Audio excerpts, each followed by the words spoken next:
Welcome, welcome, welcome. As you can see looking behind us, well, you may think we are in the beautiful hills of Montego Bay, or where else could we be? British Columbia. British Columbia, or I went down the Amalfi Coast before, Oh, and it looked something similar to this. However, we are in the wonderful hills of Muskoka, where my next site is yet to be revealed. now for those who don't know, Muskoka is about an hour and a half outside of Toronto. It is cottage country. It's home to countless celebrities who own beautiful properties on the water out here in the tranquility of the Georgian Bay.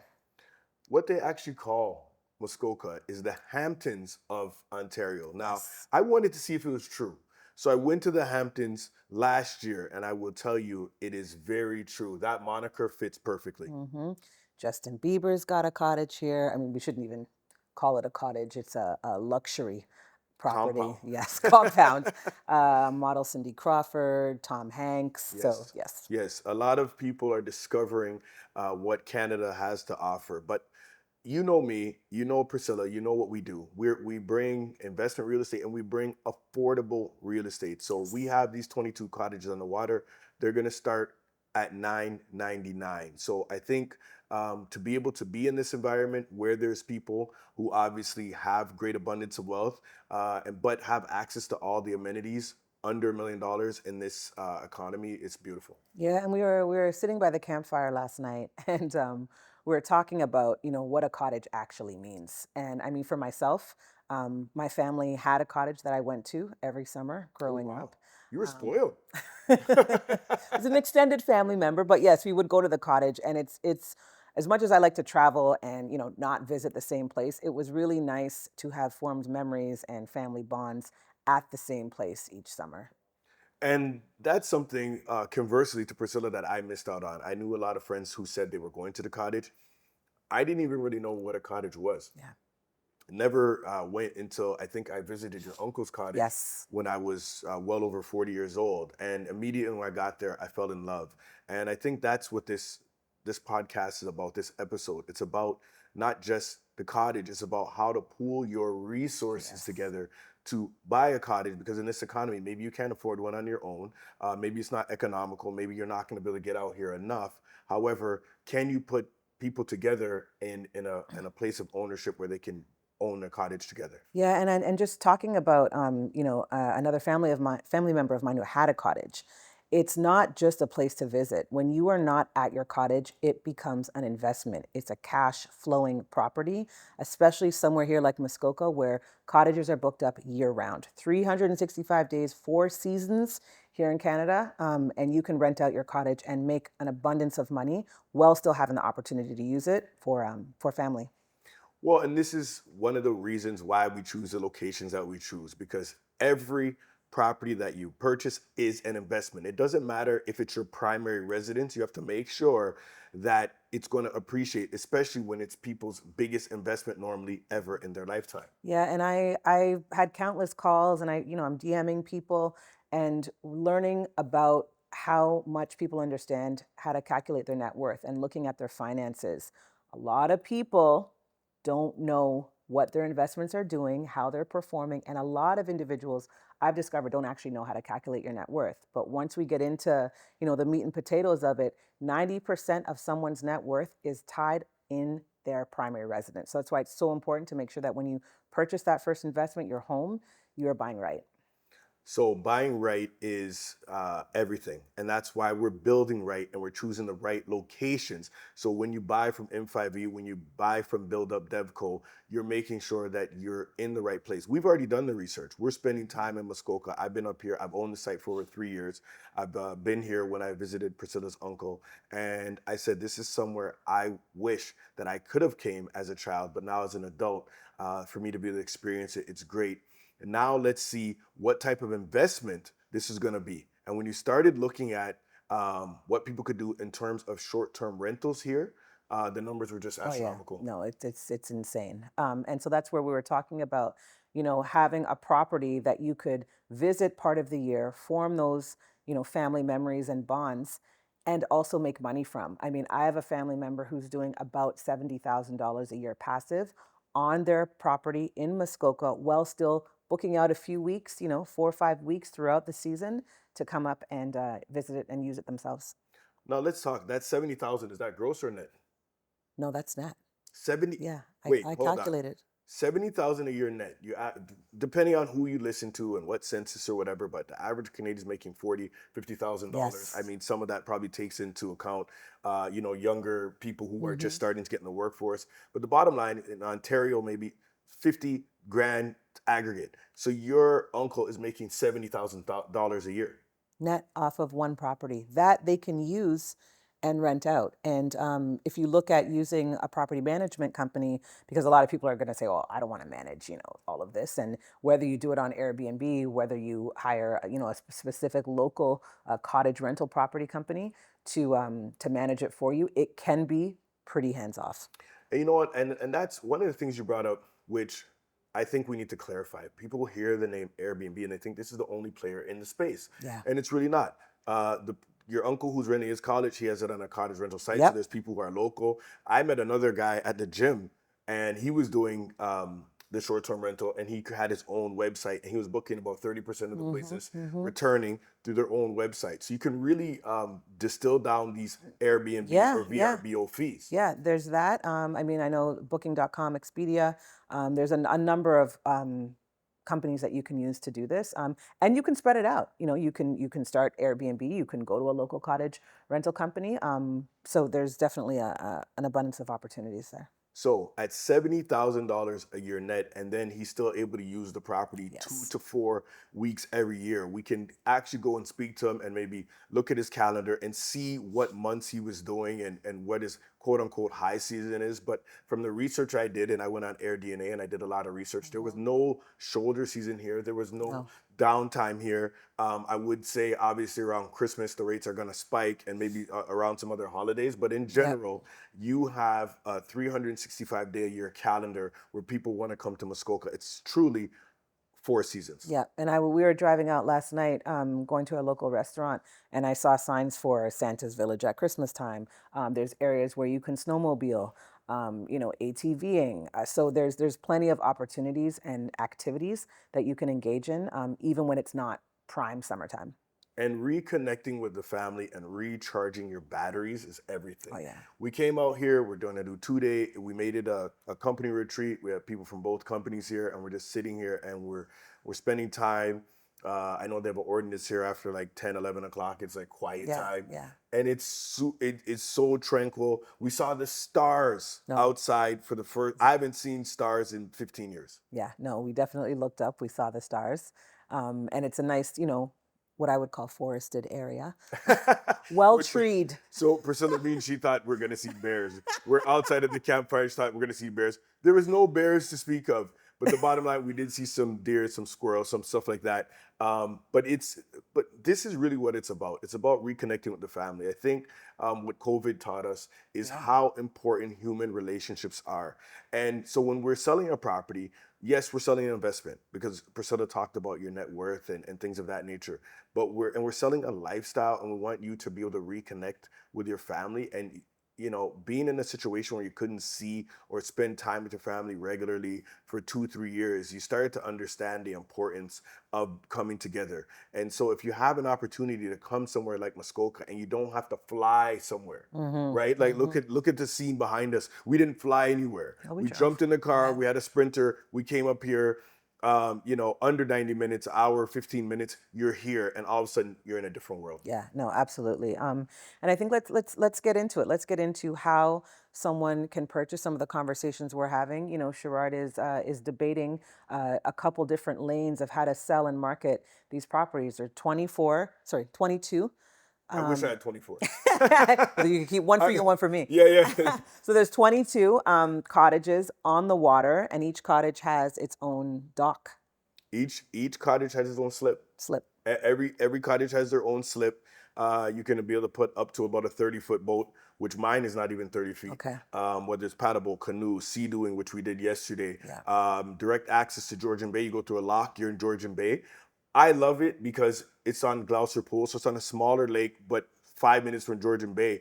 So if you have younger adults and things of that nature, you don't have to worry about big boats Yeah. and things of that nature. But if you want to go into the bigger pool of water, you have that option as well. hmm And so, in this debate, because as developers, we're always talking about different ways to market and sell something, and it became a conversation about the wider community. And so, is it the case that the best opportunity is to market and sell these 22 individual properties and have 22 purchasers, or is it better to do what we call fractional ownership, where people can pool together a smaller amount of money, purchase shares in the project, and be able to take advantage of cash flow and other advantages, of course.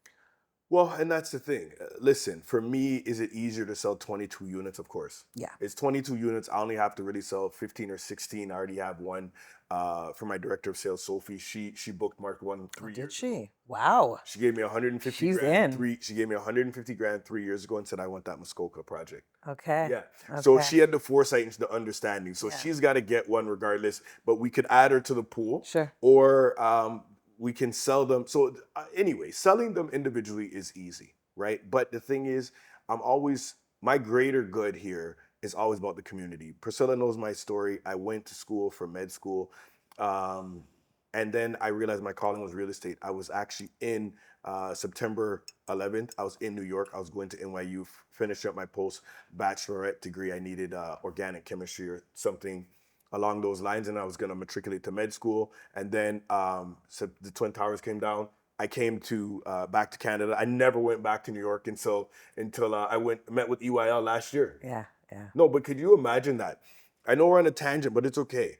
The bottom line is EYL was the reason that I came back to New York after over 25 Yeah. years. And this was in spite of me going to New York City, a few times a year and having the time of my life in my favorite city in the world. Right. And but I knew the mission was bigger than what we had. And I said, you know what?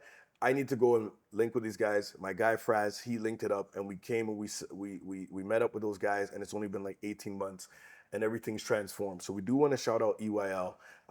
And that's probably even why we're back doing the podcasting because hmm they really created a lane. But the bottom line to this whole thing is, or I can sell 200 shares at 10,000 a share, so it's going to be $2 million. Everybody receives an annuity from the short-term rentals, and then they could either take that annuity and spend it, take the annuity, put it in their RSPs and create a hmm tax deduction, or they can take that annuity and use it to purchase some time. Not a timeshare because you don't have to use the time. If you want to take the money and never come to Muskoka, that's up to you. But I guarantee you that won't be your choice. So, okay, so let's go into, what something like that looks like in terms of people pooling resources together to get into purchasing into a project like this.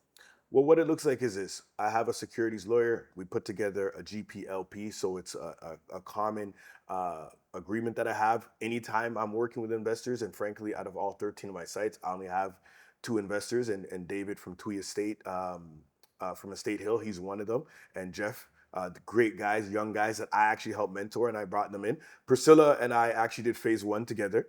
So she had that and she's blossomed off and she's got her own 4 sites. But so you use that shareholder agreement. Everybody gets a share at $10,000, and then you're probably it depends on how much money we wind up making from the short-term rentals on these Airbnbs. But likely you're going to get a 20% return annually. So you're going to give 10 grand and you're going to get $2,000 every year long as we own the property. And then when you cash out, let's just say the total valuation was 12 million. And after we held it for 10 years and it was 24 million. So it doubled. Now you're going to get 20 grand back. Yeah. So you're going to get 2x on your investment and you're going to get a annual dividend for the time to own the property. And if you want to cash out at any point in time, I don't know why you would cash out because you're making 2 grand on 10. You cash out and someone will pay you out your 10 grand and they'll step in your shoes and they'll hmm take your annuity. And I suspect there'll be, other ancillary benefits. Maybe you get priority on wanting to book some time at the cottage, and other benefits of just kind of being in the inner circle of investors. Well, listen, money talks. Okay. So the bottom line is there's going to be no priority booking because whoever wants to pay the money is going to book now. If you book in advance, I think there's an opportunity for you there. Of course, we have 22 units. 11 of them are actually on the water where you walk out to your backyard. You're going to walk right into your deck. Another 11 of them are adjacent. So there's a street that comes in and it's like a hammer like this. So, I mean, there's definitely other benefits. The one thing I think we should do, and we haven't committed to this yet, but we want to hear from you. We would book out a week every year where we could do a retreat with Mm. everybody who is an owner. We can come in, either stay there, or obviously, I think we're all good. Everyone gets a room. There's going to be over a couple hundred rooms in there, and do a retreat. And that's something where normally for a mastermind, frankly, Priscilla and I are charging $20,000 for a mastermind, of course, because we're showing people how to either do real estate sales or development. However, we do want to build the community. So these are the options that we have. Should we just sell the 22 units? But I'm more interested in creating a legacy, but we need to hear from you guys.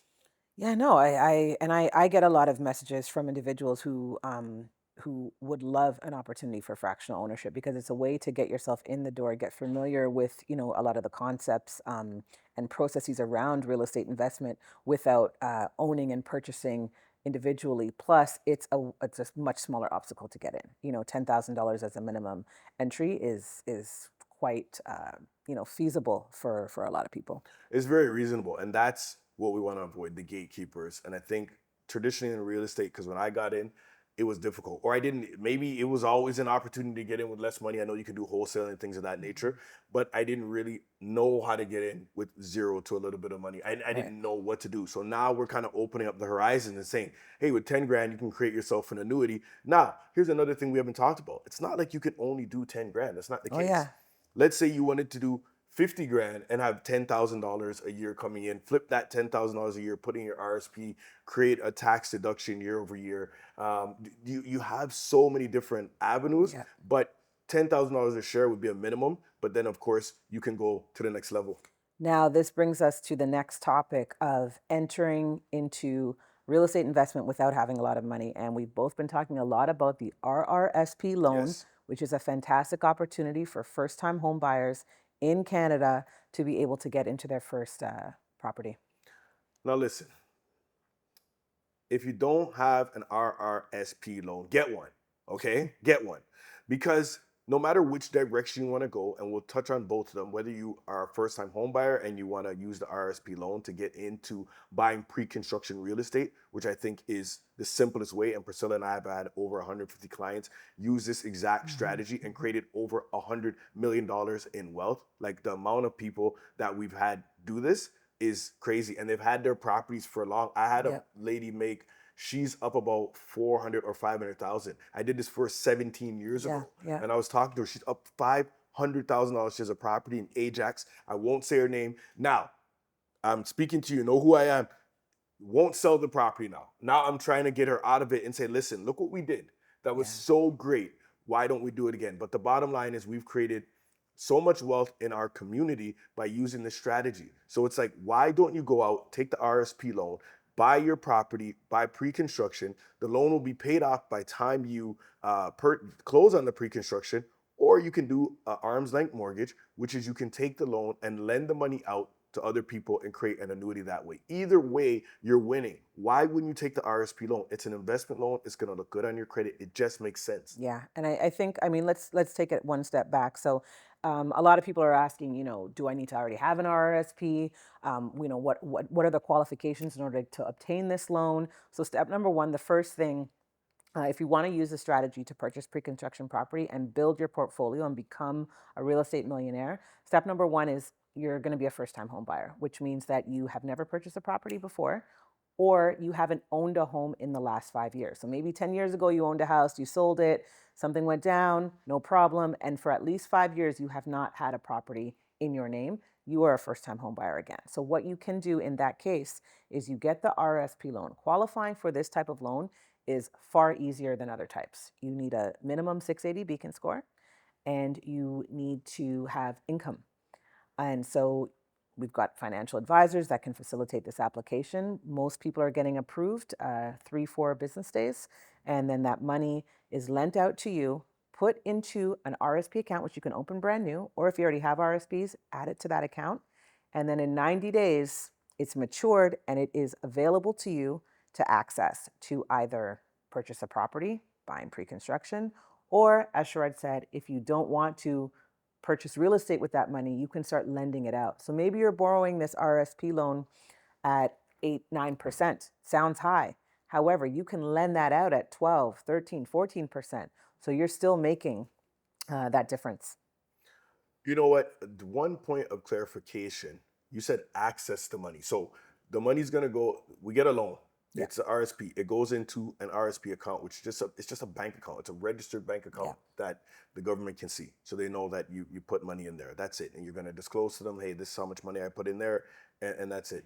When Priscilla says access the money, you are not withdrawing your Yes. RRSP. No penalty. There's no penalty. It's not a withdrawal. Like people keep thinking that now when you go buy real estate, it's a withdrawal. No, it's not. And this is the beauty of it. You got the loan. Now you're using the money as an investment. They know that real estate is an investment. So Yeah. you're buying something with it, but it's not a withdrawal. It's not a penalty. There's a program in Canada called the Home Buyers Plan, and there's specific reasons where you can withdraw RSPs. The main thing is that under the Home Buyers Plan, you can take that money out and use it to buy real estate. So there's no tax penalty, there's no other implications. The program was designed for this purpose. Right. And no matter how many videos go viral, I had a video do 6 million on this exact same Yeah, topic. People are still still happening. confused. And I'm saying we're trying to put this in the simplest forms possible, right? You're gonna go and you're gonna get the RSP loan. You first of all, this loan that you need to go to, you need to comment the word RRSP below because we have advisors who are going to walk you through these steps. The bank that you need to go to does not deal with retail investors. They only deal with advisors. So you can't just go to the bank on your own. You can't just go to RBC or Scotiabank, open an account, and then think that they're going to let you transfer the money because they want the loan paid off first. They only want to let you invest it in the things that they have going on, which is the last thing you want is the bank controlling your money. I don't know how that's Yeah. worked for you guys recently, but it's never worked for me.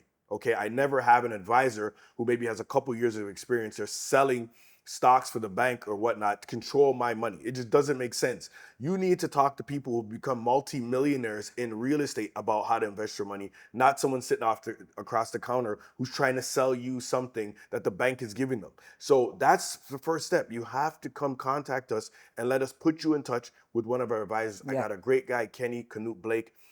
He's an advisor we're going to be dealing with, and I know him for over 20 years. Shaq Hall came by me the other day. Hmm. We had a great time. Going to be making some content later this week. He's already done $300,000 in Hmm. Olympia monies. Hmm. His goal was to help 100 people get into 100 homes. Yeah. This guy's a young man, only 30 years old, doing great things. And it's like the ecosystem keeps building when we're doing the right stuff. But this is what we're talking about, putting people in the right places, putting people together, but kind of trying to break down what this RSP thing is in the simplest forms possible. Yeah, absolutely. And I mean, so one, we've clarified you are not withdrawing the money. It's not a tax penalty. It's actually the intended use of the home buyer's plan. So that's Right. number one. We've clarified how to qualify. You've got to have 680 beacon score. And if, by the way, you do not have a 680 beacon score, that's a perfect opportunity to get your credit straight.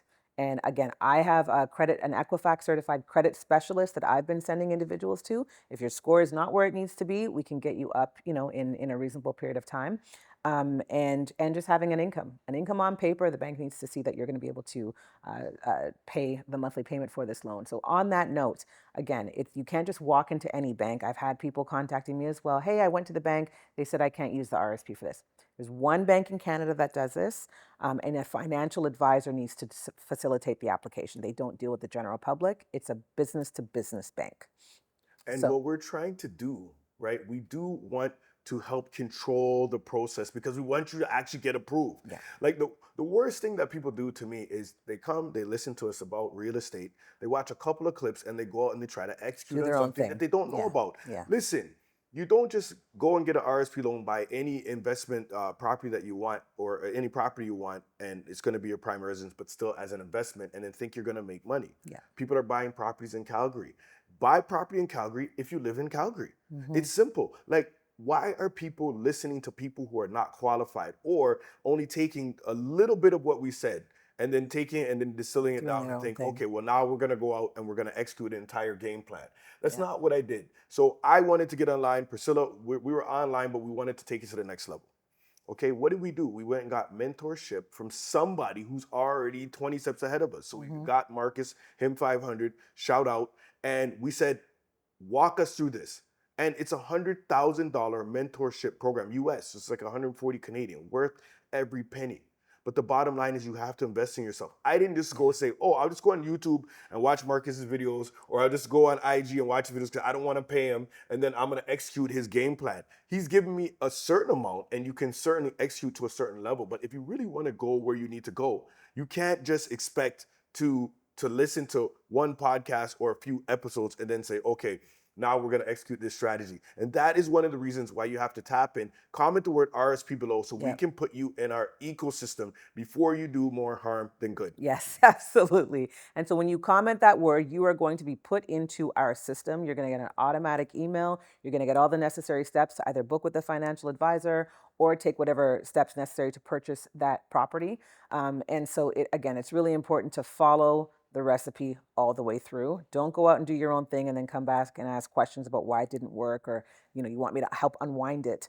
So it is, and this is all experience that Sherrod and I have done personally. I personally gotten an RSP loan. I personally used RSPs to buy my first property. I then sold that property and purchased two more properties. I've gone through all the steps to build a large real estate portfolio, and we want to show all of you how to do the same thing. You know what? That's it. We're calling this the RRSP recipe. Yes. Oh, That's what we're yes. calling I it. So, like and it. we're just gonna mix it for you guys every day. And the reason being is, like Priscilla said, it's like, imagine you're watching Martha Stewart, and she's like, or whoever. There's a lot of these young TikTokers that I watch now that they're doing cooking, and I just love them, right? Yeah. Okay. And next thing, you get there's a 5 minute video, and you go a minute and a half in, and then you shut off the video. How do you think it's gonna come out if you do not have the entire recipe? And this is what people are doing. They don't have the real estate recipe. They don't have the RSP recipe. They start halfway through. They're like, oh, Sherrod said buy pre-construction. Priscilla said do a RSP loan. And then they shut it off, and they're like, let me finish making the souffle by myself. And And then then the kitchen blows up, the house is on fire, and and then then you're calling us to help. and then they want me to come and say, oh, come put out the fire. What I do, I don't put out fires. I make sure we don't start them. Yeah. Okay? And that's the thing. An ounce of prevention is worth a pound of cure. Sure. So at the end of the day, why don't you sit here and follow the whole thing through? So, and there's this whole notion, and it really does, it kind of, it agitates me slightly. And you know, I'm not a guy who gets agitated. I'm a Zen master, but what agitates me is people are like, oh, are you trying to sell a course? Are you trying to sell? Listen to me, okay? I don't need to sell a course to make money. I'm already making money. But I'm actually selling the course for you, Yeah. not for me. Because if I continue to give you free information, people unfortunately equate price with value. And that's how Hmm. all these designers are getting in your pocket, because you feel like, oh, well, if I paid $5,000 for a bag, then it has value. But those bags, as they saw with Dior, Dior is making a bag for $70. Now, I'm not Yeah. mad. I'm not mad, No, it's but great marketing. it's great marketing, but they have to understand the difference between the marketing and the value. Yeah. So Yeah. I'm charging you, Priscilla's charging you for a mastermind and a course, because if we give it to you free, you won't respect it. And yeah, and you're gonna get 10, 20, 30x, and then you're gonna take that information and you're gonna educate someone else on that process. And this is how we're all gonna build generational wealth for the greater good. We're gonna keep growing, but what people are gonna do, we have an event, and if we don't charge for the event, which we don't need $100 a ticket, it's not going to materially impact our life. We are more interested in getting out a message. But if you know what happens, because we tried it already, you have an event, it's $100 a ticket, or it's free, sorry, and then everybody signs up and no one shows up. Yeah. Why? But if you do the same thing and you charge people $100, now they're invested. So you get people who are actually concerned about their real estate dreams and their portfolio. And these are people who are going to take action. We Action want people takers. showing up at the event who are going to take action. And the reality is, if you've paid $100 for a ticket versus coming for free, you're way more likely to actually take the next step. And that's what we want to do. We want to have impact, and we can't have impact if people show up for free, they don't value it, and then they get the information and then just walk away. So what I would say is, do not comment the word RRSP below if you're not serious. Don't, Serious. I know it's AI message you're getting. but I don't want my AI working. If you guys listen, at the end of the day, if you're not serious, do not Don't comment. bother. Don't Don't. comment the word RSP, Yeah. because the amount of people who've commented the word RSP or whatever other me, and then you send them the info, and then I'm on red. They left the AI on red. What you didn't even read it? Why are you like it Or doesn't? you didn't fill up the form. Why wouldn't you fill out the You form? got It to doesn't. get into our network, our distribution list, so that when we have an event that's going to make you money, you have the opportunity to show up. So we want people to show up. We want people who are invested. And listen, it's okay right now if you're not ready. It's okay because everybody has a different timeline in life. But what we are saying is let's not only not take action, but let's not get in the way of other people who want to take action. Because if we have an event and we only have 200 spaces and you're not really an action taker, and now you take a space away from somebody who really wanted to take Who's going to go action, ahead? it Yeah. doesn't make sense. Listen, we want you guys to come to the event. It's definitely a great place to meet us and talk to us, but we only want to meet and talk to people right now today who are ready for action. Now, we've done other events with high schoolers and things like that. Maybe they're not ready. Maybe they are. Maybe because some of these high schoolers are on point, but maybe they're just looking for information, and we understand that. But we also have people who have kids who are older, and it's like, listen, if you guys want to take action, comment the word, and if not, watch the videos. You can support us in other ways, which we appreciate, but let's not hold up a spot for someone who really wants to get this bag. Absolutely. I think we're good for today. No, we're not good. Okay? Listen, we know he said 5 minutes. He told us time's up, but the time's not up. Because at the end of the day, we have more to give. And what Priscilla said, again, which was very important, was this is the way that you got into your first house. You use It is. RSPs? I What use is that, the RSPs. property in Mississauga? Yeah, it's a property in Tell us about that Mississauga, deal. Tell us. 6399 Spinnaker Circle. Boom. We keep And all receipts here. Mavis and 401. The property was $250,000 many years ago. It was a beautiful new build townhome. And I had a little bit of money in RSPs, a little bit. I was working at the government part time, by the way. I worked Nice. 20 hours a week.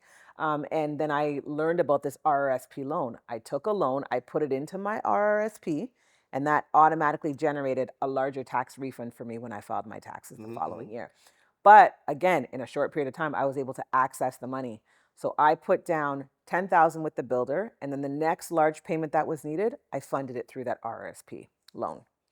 And then I moved into the property when it was built, but the RSP loan had been paid off by that time. So I bought it about 2 years before it was ready. By the time it was ready, my RSP loan had been paid off. I'd paid my, $250, $300 a month on the money I borrowed.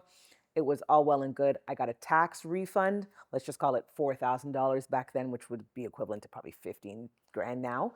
And so I was able to get into a property that I wouldn't have otherwise been able to afford without the RSP loan. And I generated almost free money because that RSP contribution gave me a larger tax refund. So it was a win overall.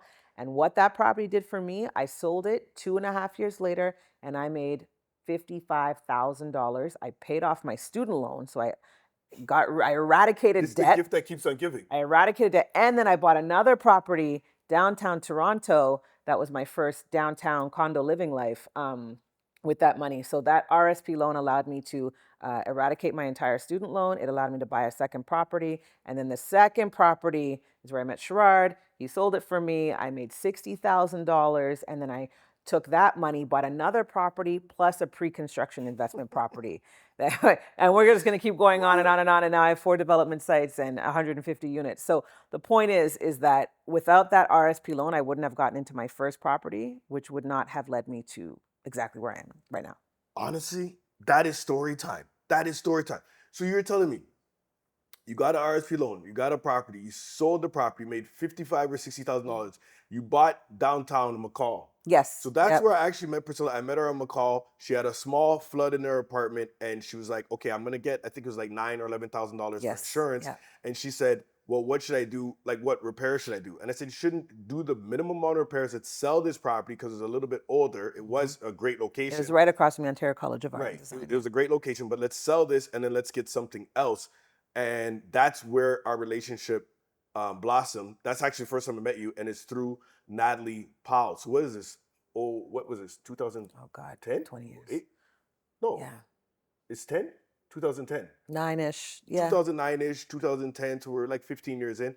Great times.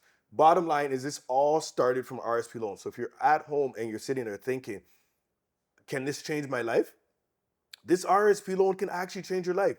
It helped Priscilla see things that she would have never seen before. So she didn't understand what the RSP could do for her life. And then when she started making this money, she flipped it into multiple properties and ultimately built her development empire. And this is all from RSP loan. So when we're sitting out here beating the drum and saying RSP loan, RSP loan, it's not just one property we're talking about. The hardest property to buy is going to always be your first First. one, Yeah. right? It's like having your first kid or having your first time riding a bike or whatever it is. The first time speaking in front of 1,000 people. But once you get used to it, they say that that's the difference in life. It's like if you do things repeatedly, it just reduces your anxiety level. You become a lot more consistent. And Priscilla changed her life with an RSP loan. The question is, are you going to change yours? Are you going to take action? What are you going to do? Or are you going to sit there in the DMs saying, hey, can you help me? Can I book a call? What do I do next? Help me out here. So, yeah, you've got the recipe. You've got the RSP recipe, but we're not just booking calls to book them. Now I'm going to tell you my story. Um, right when I moved back from the States, I rented rooms to my three friends. So I was renting, and I had my three friends in a room, and I was in a room. We're each paying like $400 a month. The rent was $1,600. We had an entire house. Great. I said I was 23, and I said, you know what? I don't want to rent anymore. I was going to York University. I was 23. I said to my mom, do you have RSPs? I borrowed $12,500 from my mom's RSP. We took the money out. I bought a property at 53 Gecko Road in Brampton, 1,700 square feet, link detached, with a one-car garage. I bought it for $235,000. Nicest people. First of all, it was my actual first real estate deal that I did by myself. Hmm. The agent that I was working with just wouldn't take me to see what I wanted. I went on a FISBO, for sale by owner, Wow. at, at 23. We don't recommend that. You know what? If you have the aptitude, do it. But you have to know what you're up against. I went there. I put $5,000 down with the lawyer. I put down this 5 grand. I got the house. I wrote the guy a beautiful letter. He had like 10 offers on this property, Mm. right? I wrote him a letter. A lot goes into that because when I sold, I had 13 offers on my house downtown that I sold maybe 4 years ago. And I got letters from a lot of the buyers, and that actually made a difference in who I selected. So the funny thing is, these are things that I almost intuitive Yeah. that maybe I knew early on. Just like my mom raised me a certain way, it's like always be grateful, be thankful, lead with love, these type of things, and that's what we want to see in our ecosystem. People want to lead with love. These are the people we're growing with. We got another guy that's kind of come family with us, Alex, good energy. And we did just the name. When I first met him, it was really good energy. But anyway, leading with love is part of what we do. So I wrote him a letter, and he chose my offer out of all these offers. And then I used my mom's RSP. I closed it. I had it for about a year, 18 months. I flipped it. I made $100,000. So I lived there with my 4 friends. They were paying me rent. Right now, Hmm. their rent went up $500 a month. My friend, Mr. Pinnock, Sean, he wanted the master bedroom. Oh, I need the master. No problem. You can pay me an extra $100. He took the master because he wanted his own bathroom. I was sharing a bathroom with my boy because I didn't want to pay the extra $100. I was in university. I was like, nope, I'm good. Then after that, we moved into same group of guys. We moved into a 4 bedroom detached house that was over 400 grand, and I flipped that one. I made like 150. So what I'm saying, the span of 3 years, I probably made $250,000 At that age. at that Yeah. age. That's And I big bought money. myself a little Mercedes C class. Hmm. You know what? I It was remember the still C used. class. I didn't go new. It was 32,500. Got a Mercedes and Markham. But the whole thing is real estate changed my life, and Hmm. it's all from an RSP. So don't think that you can't do it Hmm. because you can. And we're two people who are sitting here now worth multi tens of millions of dollars, have 17, 18 sites together. All this real estate empire started with RSP loan. In my case, an RSP loan that my mom gave me. In Priscilla's case, she used the exact strategy that we're telling you. So at the end of the day, this is why it's very important to pool resources and understand what we're giving you. This is something we've done, and we have receipts. Every receipt, I Yes. can go back to Yes. every client who I used an RSP loan, and they're still in my ecosystem. So Hmm. it's very important that if you're intentional, you comment the word RSP below, you tap in, you watch this podcast episode from A to Z that we're shooting in Muskoka to let you know that you can be a part of what's next.